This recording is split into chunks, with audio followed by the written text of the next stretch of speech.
E aí pessoal, aqui Pastor Matheus Santiago para mais um Vida com Deus. E hoje a gente vai falar sobre dependência. Eu refleti muito a respeito de por que falar sobre dependência, quando na verdade a minha intenção inicial era falar sobre o Espírito de Deus, falar sobre os atributos e por que devemos viver pelo Espírito de Deus. Mas eu percebi que o grande problema que temos vivido ultimamente não é só a falta de buscar ter mais de Deus, mas também a falta de dependência de Deus. A palavra nos ensina em Abacuque capítulo 2, versículo 4, que o justo viverá pela fé. Isso é repetido em Romanos, em Hebreus, 4 vezes na Bíblia pelo menos. E a gente precisa perceber qual é a importância de viver na dependência de Deus, viver pela fé, especialmente em tempos difíceis como esse. Sabe, quando eu falo em depender de Deus ou na palavra dependência, a maioria das pessoas não consegue esperar que isso seja um conceito bom, porque normalmente ou elas já dependeram de alguém e isso levou a uma frustração terrível, porque a gente sabe que não pode depender das pessoas, as pessoas nos decepcionam, lealdade hoje acabou se tornando algo bem relativo, até mesmo no casamento, que é uma aliança de vida, as pessoas falam, porém, se fulano fizer isso comigo, eu caio fora. Então, esse tipo de dependência, interdependência, cumplicidade, ela já não é mais algo absoluto, é relativo. Então a gente tem que ter um plano B. A gente aprende na vida, em casa, que a gente não pode ser pessoas dependentes, mas o nosso Deus nos ensina que Ele não é relativo, e que a fidelidade dele não é relativa, e que Ele é um Deus absoluto, e que a dependência que Ele requer de nós precisa ser absoluta. Quando a gente fala em dependência, ou o justo viverá pela fé, todo mundo pensa que o pastor viverá pela fé, o missionário, o sacerdote deve viver pela fé, mas eu não necessariamente preciso viver pela fé, eu preciso ter fé, mas não viver pela fé, porque isso pode ser perigoso, porque alguém que depende de Deus pode ser alguém que é simplesmente preguiçoso e não quer trabalhar, ou essa pessoa, ela é uma pessoa que não é descuidada, ela não sabe fazer planos. E eu concordo que a gente não pode ser descuidado e buscamos não ser pesados a ninguém. Porém, o Senhor, Ele ama a dependência dos seus servos. O nosso desejo de independência completa, o nosso desejo de não depender nem de Deus, ele, mais do que um desejo bom, um sentimento bom de transformação e de progressão, ele muitas vezes reflete um orgulho. Não queremos depender do perdão de Deus, por isso não queremos ser errados. Não queremos depender do favor de Deus, queremos que Ele só nos dê o suficiente para que a gente possa conquistar mais e não nos faltar nada, para que tudo possa sair certo. Mas a gente descobriu neste ano que não é assim que a vida funciona. Por mais às vezes que você faça as coisas certas, as coisas podem dar erradas. E ninguém é perfeito. Todos temos limitações. Você, do jeito que você se decepcionou quando alguém falhou com você, você também decepcionou outras pessoas. Eu já decepcionei outras pessoas, porque nós somos limitados e falhos. Então precisamos do perdão. Precisamos da ajuda de Deus. E o livro de Provérbios, capítulo 16, versículo 18 diz: a soberba precede a ruína, e a altivez de espírito precede a queda. Quando nós construímos os nossos muros de arrogância e orgulho, a gente vai chegar num ponto em que vai perceber que é o fim da linha, porque precisávamos de Deus ou de outras pessoas. Esse programa, para existir, essas devocionais, elas precisam de outras pessoas.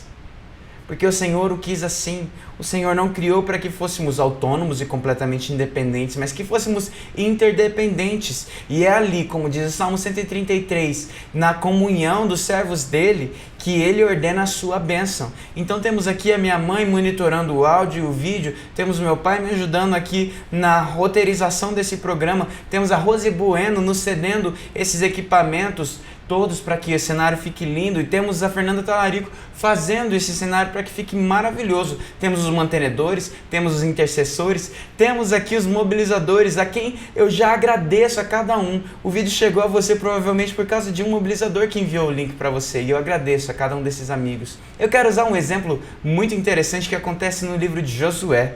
quando Josué se torna um homem independente, um grande guerreiro, e ele conquista vários povos. O Senhor diz que ele não deve fazer aliança com ninguém da redondeza, porque ele deve confiar no Senhor.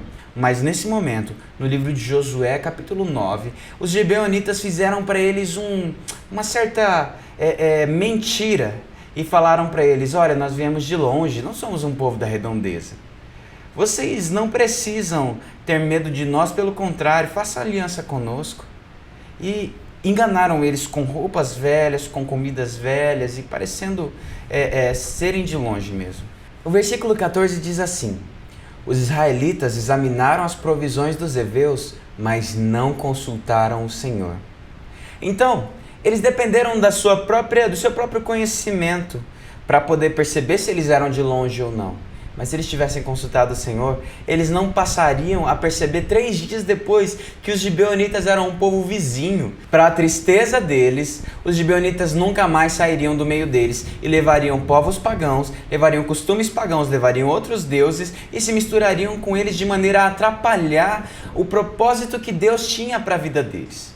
Você já reparou quantas vezes, pela falta de dependência do Senhor, você fracassou? Você trouxe problemas para dentro da sua vida, para dentro da sua casa, quando na verdade uma oração seria suficiente para você perceber a resposta de Deus, uma leitura da palavra, uma busca ao Senhor? Porque é tudo que pede sabedoria, como diz Tiago 1,5, o Senhor dá liberalmente e não lança em rosto. A gente acredita que depender das pessoas é isso. Quando você precisa, elas ficam falando: ah, nossa, você é um peso para mim. Ah, eu não queria que você dependesse de mim, você tem que ser autônomo. Enquanto o Senhor fala: não, não, não. Quando você chega à minha presença, eu com alegria distribuo o meu conhecimento, a minha bondade, a minha fidelidade e o meu mantimento na sua vida. Nós não devemos nos estribar no conhecimento nosso. Confia no Senhor de todo o vosso coração e não te estribes no seu próprio entendimento.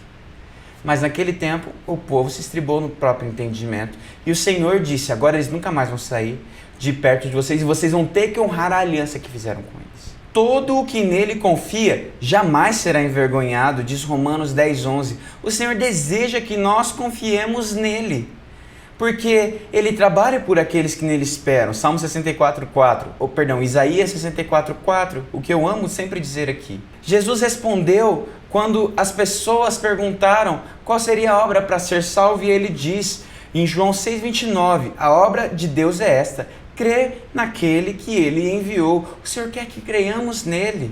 E Romanos 4:3 diz que Abraão creu em Deus e isso lhe foi imputado como justiça. Por isso a gente não deve fazer nada e simplesmente esperar que o Senhor faça tudo. Não. A palavra nos ensina no Salmo 40, versículo 1, que esperei confiantemente no Senhor e ele se inclinou para mim. O próprio livro de Tiago, no capítulo 2, versículo 18, nos ensina que nós devemos mostrar a nossa fé e a nossa dependência ao Senhor, não sem obras, mas pelas obras. Isso é dependência, é acreditar e saber que o plano dele é melhor do que o nosso próprio plano. Lembre-se que o Senhor é aquele em quem habita toda a boa dádiva e todo o dom perfeito, como diz Tiago 1,17. O Senhor não tem sombra de variação. O Senhor Jesus Cristo é o mesmo ontem, hoje e eternamente. É nesse Deus que eu convido você a confiar. É nesse Deus que eu convido você a depender. Um Deus que se agrada na sua dependência. Faça uma aliança com Deus. Vamos deixar de lado o nosso ateísmo prático, o nosso antropocentrismo, que a gente aprendeu a tentar não depender de ninguém e sermos o centro das nossas dependências. Dependa do Senhor, confie nele, entregue o seu caminho ao Senhor. Pare de agir como se ele não existisse no dia a dia, em cada passo, em cada decisão, em cada busca, em cada necessidade, em cada dor, em cada presente. Busque ao Senhor e a presença dele. E você vai ver a diferença entre ímpios e justos. E você vai entender porque todo que nele confia jamais será envergonhado. Você vai entender o que é viver pela fé. Que o Senhor te abençoe. Que o Senhor mantenha a sua fé firmada nele, na rocha que não muda, que não se abala. Até semana que vem.